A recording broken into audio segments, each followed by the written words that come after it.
everybody. As Camilla said, it's funny, we can start out, we can teach class every week and there's still butterflies about getting up in front of, I don't care if there's 3 of you here, I'd be like, oh.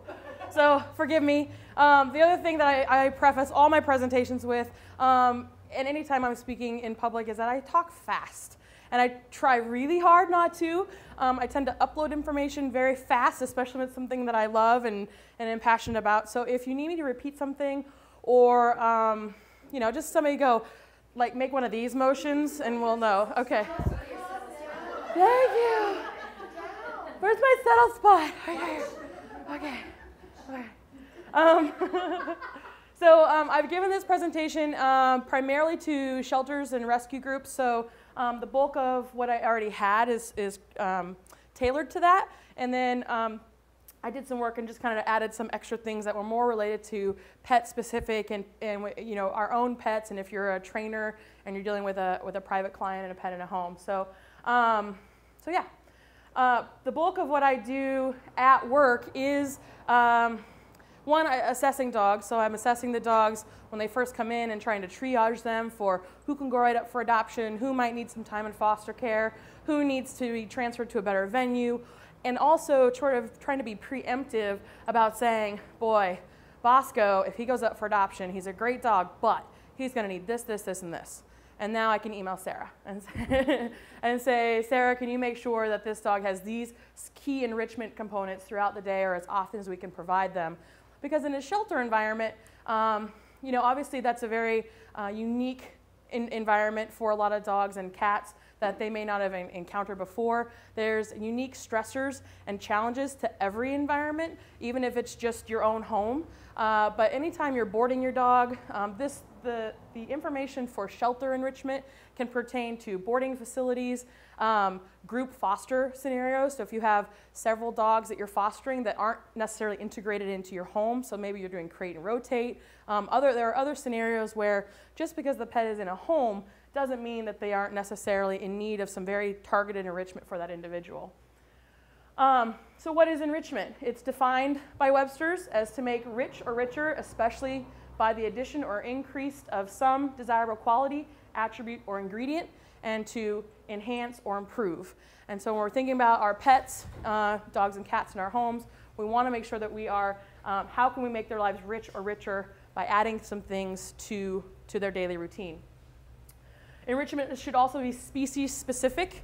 I'm only going to say that a couple times in this presentation, obviously, but species specific is very important because every type of animal has its own needs and drives and things that fulfill them. So you can't necessarily assume that what you're doing for one type of animal is going to be suitable for another. You really need to figure out what makes that particular pet tick, or what are some things that that specific species of pet needs for enrichment.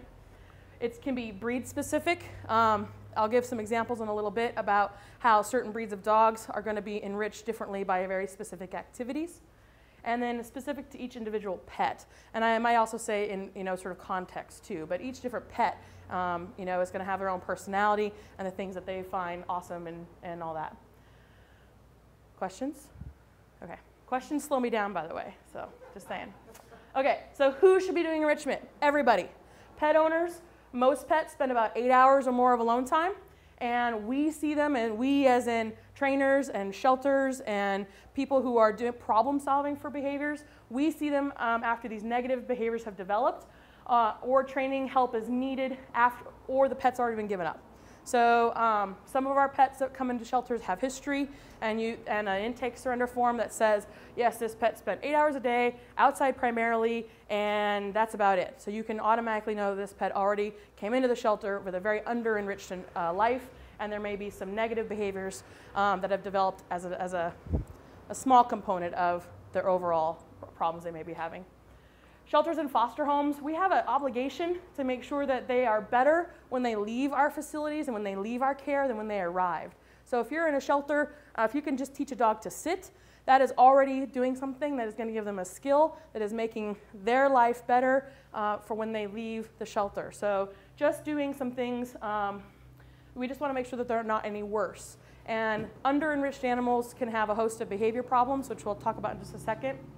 So if you are in a shelter or a foster home, a boarding facility, And then, of course, the sanctuaries, which are a whole nother ball of wax. Okay, the 5 freedoms of, or minimum mental health guidelines. So these were developed primarily by the Animal Farm Foundation and the Welfare Council. But the 5 freedoms are what we think about, or what we should be thinking about, primarily in shelter animals, but again, in our own pets. Most of us in a home environment don't have to worry about our animals being hungry and thirsty. And hopefully in any care facility that an animal lands in, they don't have to worry about that either. Freedom from discomfort, from pain, injury, or disease. The freedom to express normal behavior, and that probably is the biggest component that a lot of pets are missing, either in a boarding or shelter facility or in people's homes. They need to have sufficient space, proper facilities, and the company of their own kind, if that's possible. And then the freedom from fear and distress, and by ensuring conditions and treatment which avoid mental suffering. And mental suffering is kind of a big catch-all phrase for a lot of different symptoms that our pets might be exhibiting. So how do we define mental health and therefore mental emotional suffering? That's okay. So we have ethical concerns, we have biological functioning. Is the animal in good physical health? There's growth and reproduction. So are any of those things affected? We could be dealing with some of the fallouts from that. Affective states, so are they anxious, fearful, frustrated? Are they hungry? Are they in pain? Are they thirsty? And then natural living, so a lifestyle that approximates the most natural living conditions. We can't, dogs are that whole, they're not wolves, so this is probably not the topic for that, but you're not going to say, let's make our dogs wolves and turn them loose into the park and they'll hunt for themselves. That's not what we're saying, but it approximates natural living conditions, so food-seeking opportunities and freedom to run and play and socialize with their own kind. And then fulfillment of behavioral needs, and there's the folks that came up with that, I didn't. Animal welfare research. Animals experience positive and negative emotions. Emotions have an important survival value. If you should be afraid of things you don't know about because you don't want to say, hey, I've never seen a bear before, what's that? We should be afraid of things we don't know. And that's why a lot of dogs and cats, their very first instinct is to run away from it. So we want animal emotions have important survival value. So we don't want to dull emotions or suppress emotions. We need to understand where they're coming from. Are they healthy emotions? And if your animal is experiencing in the extreme, how do we help mitigate some of the causes of the extreme ends of emotional responses?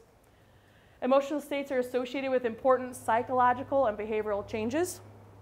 And prolonged negative emotions lead to poor welfare. So that shouldn't be surprising to anybody. Yay! I had some slide issues. Thank you to Jennifer. But they're rolling along. They had like things fading in and out when they weren't supposed to. But anyway, okay. So what are some symptoms of under-enriched animals? They can include aggressive behavior, not suggesting necessarily that aggression just sort of pops out of nowhere because the dog doesn't get a Kong every day. Really what we're saying is it tends to coincide with the lack of exercise and exposure to stimulus. And it's also can be aggression is closely tied to frustration and over-arousal and overstimulation. So it doesn't take much for a dog to tip over into an aggressive state if they are already frustrated, come out of the gate, and boom, they get hit with a stimulus and they don't know how to deal with it, so it tends to go into aggressive behavior. A word about aggressive behavior, and then I'll move on. There tends to be 2 types of functions for aggression. One is predation, acquiring food, and the second is a big overt display because you're afraid and you want the thing that you're afraid of to go away. So aggression is something that when you're dealing with clients or dogs in your care who are displaying aggressive behavior, there needs to be a tremendous amount of empathy for these dogs and these animals because aggression is the only way they know to cope to make the scary thing go away. So if you have a dog who is exhibiting aggressive behavior outside of the home for other sorts of stimulus, making sure that they are enriched in their environment, it sort of helps make sure that when they go out and about, that I call it the 0 to 60, right? So if an animal starts out in their home and they come out, they wake up, they're like, good morning, they're at like 0, right? Except for a couple dogs, maybe they start always hover around 15. But if they're already understimulated and frustrated, they're going to come shooting out of the gate, and they're more likely to tip over when they hit some sort of trigger or stimulus. So making sure they're enriched is one component of treatment for any of the aggression and reactivity behaviors. Danielle? Do you think that that equally applies to other species besides dogs? I would say yes. Particularly when we're talking about group housing, because then there can be an intolerance towards other resident animals and people. You start getting sort of threats and posturing. You know, it's like, why does everybody walk around all mad at each other? Yeah. And you have like 4 or 5 dogs or a herd of birds or a group of chickens or whatever sort of group housing you have for whatever species of animal you have. Under-enriched animals are going to bicker more because they got nothing else to do except for like, what are you staring at? I don't know, what are you staring at? Bam, it's on. It's like if you just had some chicken feed screwing about and they could peck at chicken feed, you might have some happier chickens, for example. And there's just sort of some general unrest when an animal is under-enriched. Compulsive behaviors can develop or be exaggerated by an under-enriched environment. So things like lick granulomas, so that's where the dog will, or cat will be licking themselves to the point where they're getting a sore, generally on the wrist or the foot, somewhere that's easy to access. Over-grooming, so you'll see that in cats particularly, and self-mutilation, that tends to happen more in the bird population, but a lot of these, when you're looking at anybody who's in a vet office and you're seeing animals with these sorts of medical symptoms, one of the first things we want to do is go back and say, what's the home life like in that pet? To make sure. And dogs that come into shelters, you know, I just had my 15-year anniversary at the shelter. And boy, it's been a road. But there do tend to be some trends that you can sort of pick up on. And I feel pretty confident saying that when I see a dog come in and its coat looks dull and dirty and its collar looks like it hasn't been washed or taken off since the day it was put on, and they'll have like this thickening over their wrists where they have one lick granuloma start and then it healed over and then another one and another one. I'm not surprised when the dog has other sidecar behaviors to that, because that dog is sort of like screams, I've been an outdoor dog, a dog in a run, a dog on a chain, and that to me, I'm going to pay extra special attention to other elements of that dog's behavior, because what coincides with a dog that's on a chain or outside? Socialization problems, lack of coping skills, social skills, etc. So these types of symptoms can be really good clues. And then escape behaviors. So I call it testing of confinement. So I had a friend who had goats, and she said the goats kept getting out. And she says they have a really wonderful enclosure. I don't know why I want to keep getting out. And I went out to her pasture, and she had nothing in the pasture. And I said, put some like stumps and some children's playground equipment and put some stuff out there for your goats to do. And she didn't, and she got rid of the goats because they kept getting out. So animals will escape when they're like, well, been there, done that, what else is on the other side? And because they're not enriched in their environment, they have lots of time, right? If you're not laying down and chewing on a Kong and got stuff to do and kept busy, you got nothing but time to be like, well, here's that weak spot in the fence, or here I bet I can chew on this corner of something. So there are lots of symptoms of under-enriched animals, and when we're interviewing clients, when we're interviewing owners at time of surrender, some of your questions should really be sort of tailored to kind of flush some of this stuff out. Questions? Okay. Am I talking too fast? No. Yes, you're very nice. Okay. Okay. Boarding, shelters, rescues, vet hospitals. So anybody that deals with sort of confining an animal, particularly when the animals can't necessarily be grouped housed for medical reasons, for quarantine reasons, for injury reasons, or just because their behaviors are unknown. So this is what this next set of slides is going to pertain to. And different environments are going to have unique stressors and environment challenges. So in these situations, the priorities are making sure that our minimum mental health and sanitation is attended to. That should just be a given, really. But if you have volunteers or staff and they want to take out Charlie the puppy and play with him, if there are 7 different kennels with poop in them, then that's where their attention needs to be to first before playing with Charlie the puppy. Charlie the puppy needs it, absolutely. That's a priority for Charlie, but we have to make sure that overall these sort of standards are kept to. We want to start with changes or programs that you can implement with minimal resources. So there are lots of different scenarios where money is very much a problem, and people can't just go buy 7 Kongs and keep them rotating in the freezer. So coming up with things that you can do for minimal resources, have things donated, or things that you have around. You know, think about like if you did a drive for toilet paper tubes. Those make great all-around enrichment toys for a lot of different animals, and it doesn't cost you anything, for example.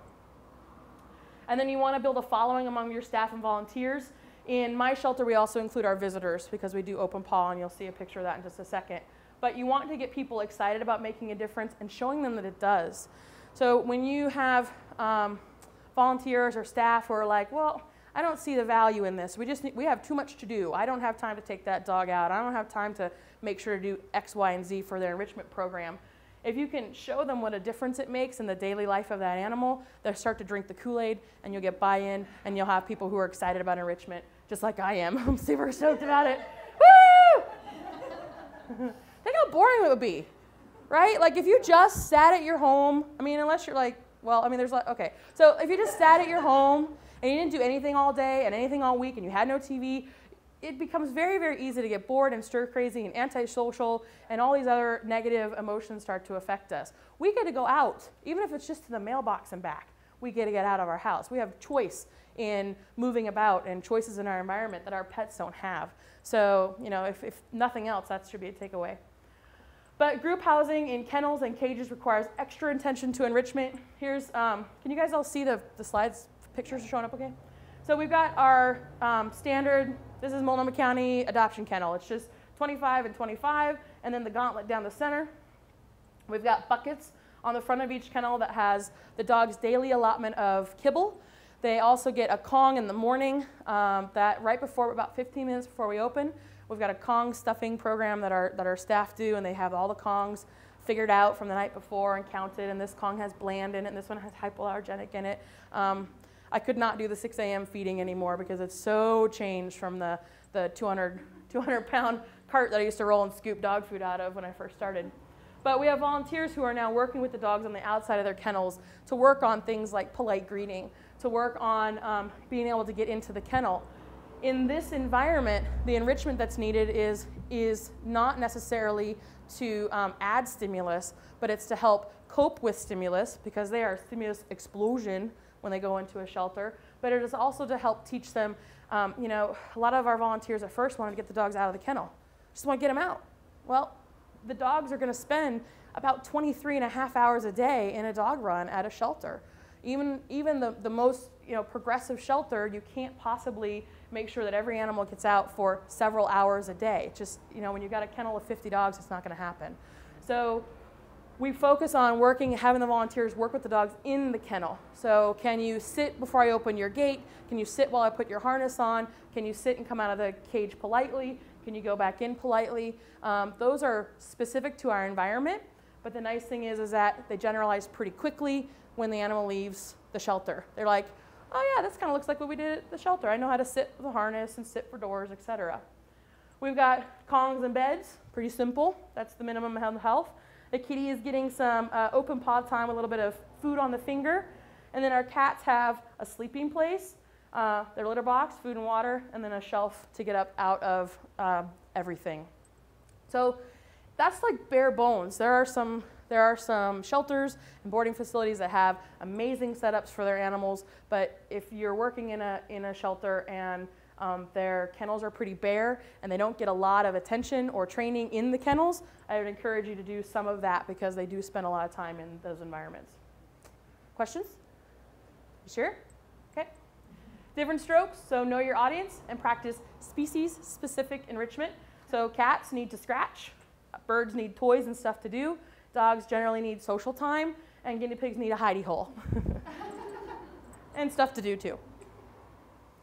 Okay. So enrichment for pets in homes. So there's some general things to remember before I go on to the next. I mean, I couldn't necessarily cover every single animal that's kept as a pet, so I just stuck with dogs and cats for the next couple of slides. But cats their behavioral response is largely environment driven. So for a cat, if they're in an unfamiliar environment or if there's unfamiliar stimulus or unfamiliar things happening in their environment, they're going to be more likely to have a behavioral response to that. So cats need hiding places and scratching posts. They need other cats and humans, some of them more than others.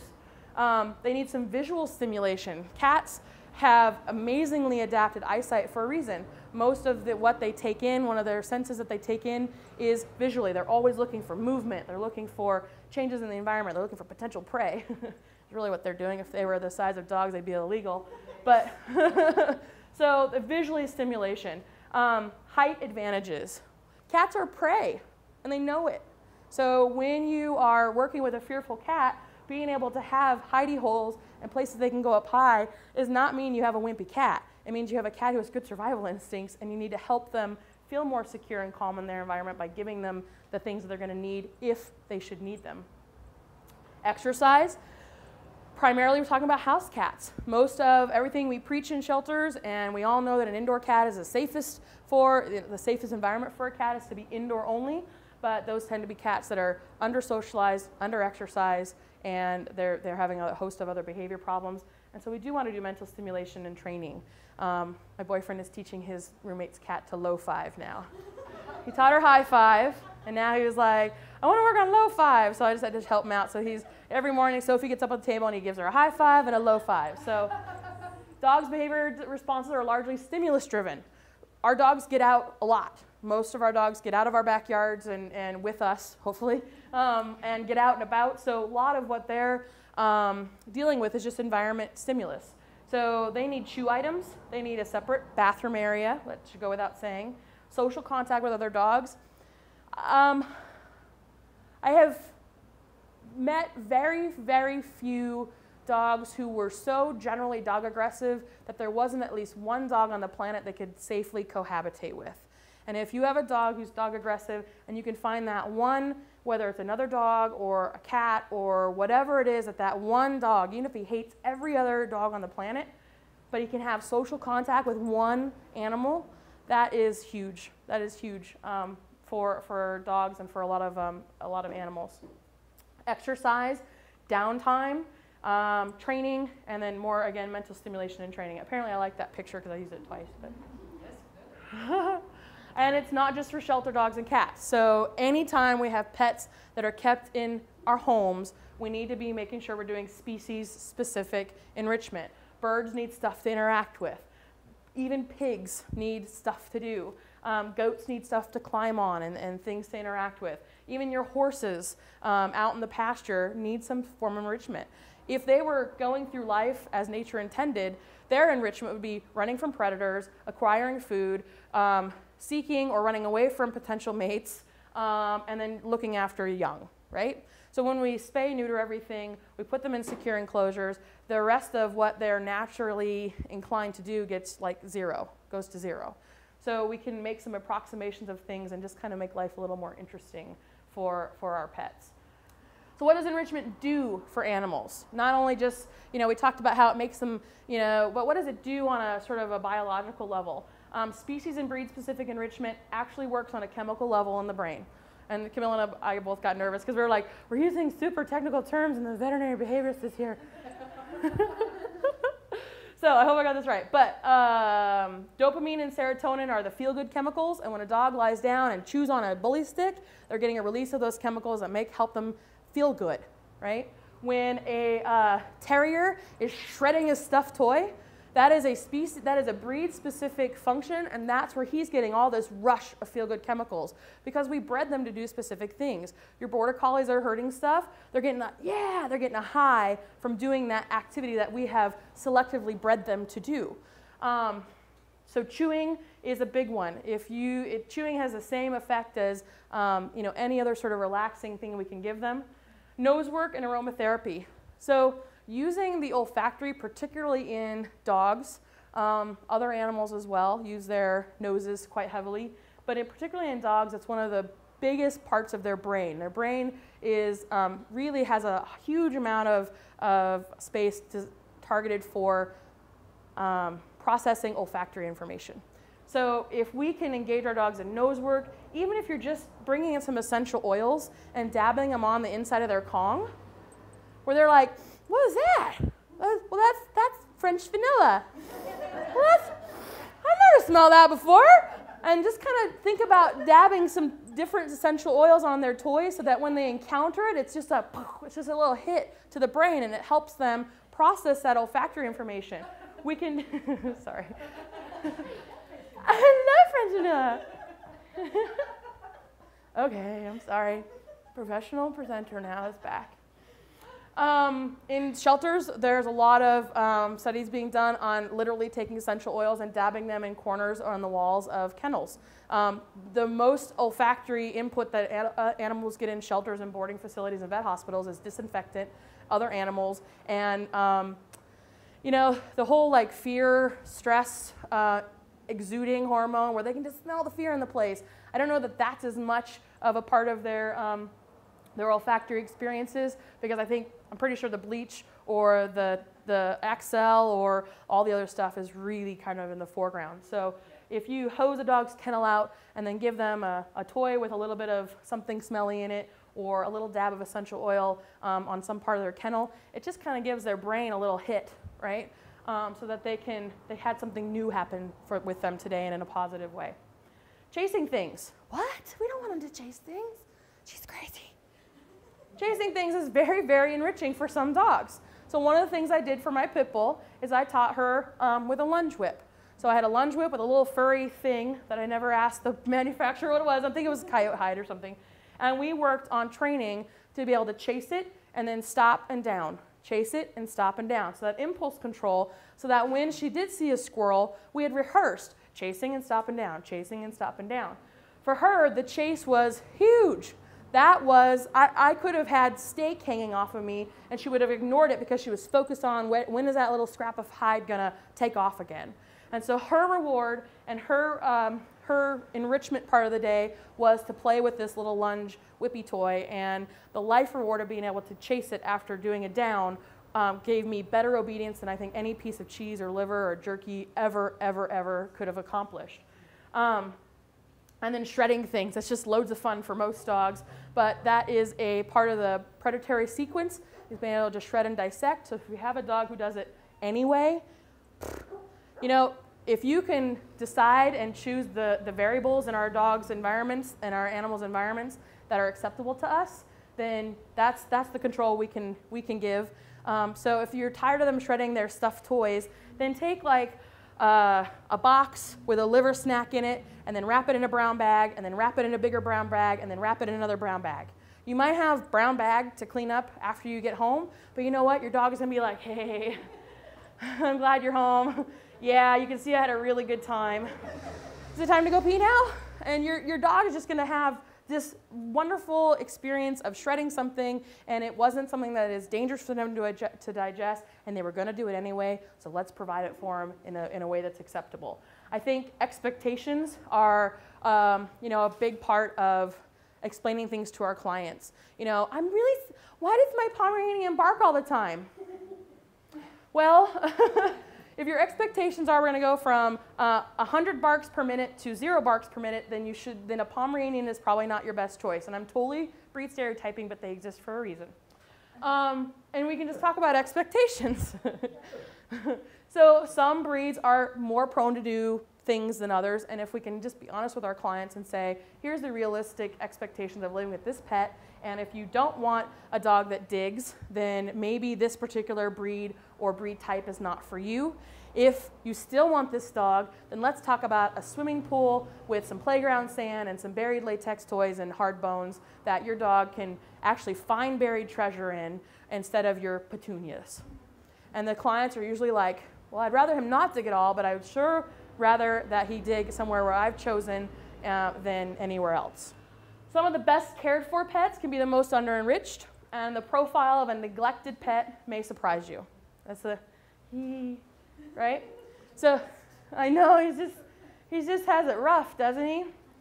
R-U-F-F, rough. So Buster. Buster's a dog I made up, by the way, and I'll tell you that Buster is based upon an article that I read that some of you may have also seen on Facebook, I think, or something. But I just sort of created my own Buster to illustrate my point. So in this dog, this is Buster. He's a 4-year-old mixed breed dog. He was adopted as a 10-week-old puppy, so we're assuming there were no early traumatic life events that happened. And these people have owned the dog for the whole 4 years. He has yearly vet exams and routine vet care. He's fed Arcana. He's fed Arcana and organic, so he's on the really good dog food. He has a big backyard, and he lives with a family of 4. Okay? Buster sounds like he's got it pretty good. So what are the issues that Buster is presenting with that maybe I've been called in to talk about? Buster digs, there's excessive barking, he pulls on leash, and he seems to be uninterested in interacting with the family at all. Okay? So here's the group activity, because I learned we're supposed to do these things in presentations. So, in-home sessions with the owners. I would like you guys you can raise your hand, you can just spout it out, but what are some of the things that the in-home interview might reveal about Buster's life outside of the stats we already know? Go. He's in the yard all the time by himself. He's in the yard all the time by himself. Or he had unlimited unsupervised attention from the children early on. Okay. So he's done with the kids. Done with the kids. So he's checked out, not because he's just uninterested, because he's like, just get him away from me. Yeah. Okay. No basic training, no impulse control. No impulse control, no basic training. No exercise. No exercise. Anything else? Right? Maybe he has lick sores, right? No other dogs around. Nobody plays with them. Part of, a busy family. Yeah, you start to interview this family, and it's like, well, Becky has soccer practice, and then Jody goes to softball practice, and then my husband works long hours, and then I work long hours, and I have to go here, and I have yoga at 7. And really what you have is a dog who the family just has not had time for since they acquired the dog. And gradually this dog's life moved from inside to outside. Now nobody wants to walk him. And this is totally an oversimplified example, but this is a really good example where if you told Buster's family, Buster's really neglected, they'd like kick you out. They would never talk to you again, because how could Buster be neglected? He's got this beautiful backyard. He has on the best food. He goes to the groomer twice a week. You know, Buster seems to have it awesome until you start to get in the nuts and bolts of what Buster doesn't have. And that disinterested in families and just sort of disinterested in interacting at all can also be a form of depression, because Buster's life is boring and he just sort of resigned himself to like, meh. You know, they come and they go, they put food down and they walk away. He doesn't leave the backyard, so they never worked on training for leash pulling. And so that profile is one that when you start to interview people who are coming to you with behavior issues, or maybe they came into a shelter with those issues, really kind of looking at what the lifestyle of that pet was and how they lived or didn't live and what might be lacking is really important. And I always know, my dogs tell me really, really clearly when I have been maybe too busy in a certain week, right? Something's chewed up that I didn't think would get chewed up. I started telling my friend that her house was a Kong. Her whole house was a Kong, because she would just leave stuff higher and higher. And the dog was like, cool, now I have a challenge to figure out. He just started finding out ways. And I had a client who would come home and the granola bars would be opened up, but not the oatmeal raisin, but the rest of them. And she couldn't figure out why. She's putting them on the refrigerator. So I said, set up a camera. And the dog was pulling the towel on the oven door, pulling that down, using it to step up on the stove, step up on the refrigerator. He had just too much dang time on his hands and was highly motivated because those granola bars were tasty. I think he was a border collie. And he was just generally under-enriched, right? But he had a great life. So our neglected pets are not necessarily ones that are sitting and waiting for homes. Some of them can be in beautiful homes and have beautiful lives, and still there's some behavior issues because they need more stuff to do. The zoos spend lots of money and lots of time trying to solve problems of enrichment and shelter in the zoo animals. Acquisition of food is one of the primary motivators for a lot of animals. We have to be, I want to remember to say this, we have to be careful what kind of enrichment we provide, or at least provide a multitude of, because there are some enrichment options that are more activational than others. So a Buster Cube, for example, where they got to push it around and food rolls out, is a very activating kind of toy. Yes, it's enriching, but if your goal is that your dog is kind of chillax because, well, you said he was under-enriched, so I gave him a Buster Cube and he's just more wired than ever. Well, it's because that's a very activational activity. So it gets the dog, that gets those seeking behaviors engaged, and now the dog is like, where's the Buster Cube? And he's rolling it all around. So you have to do a couple things. Buster Cube for that first hit of enrichment. A bully stick and settle to get that dopamine and and then a crate for quiet time, right? So it can be a multi-pronged approach, and you're not just going to just send your client to the store and say, buy this. Okay, it's going to be anything. If they have to interact with it, it's going to be stimulating. If they have to settle down and really get into it, like frozen Kong or a Chewy or a bully stick, that's going to be more calming. And you want sort of both of those things involved in enrichment. So in a shelter environment, we don't have tennis balls at our shelter at all. The reason is these dogs are already riding about 35, 45, 50 when they come out of their kennels.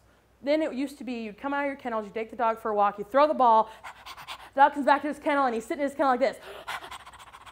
Why? Because he just got taken out of an overstimulated environment, and now I'm just on camera panting like a dog. It's so awesome. Okay, perfect, yeah. Just through the panting part. Okay. Sorry, I get carried away.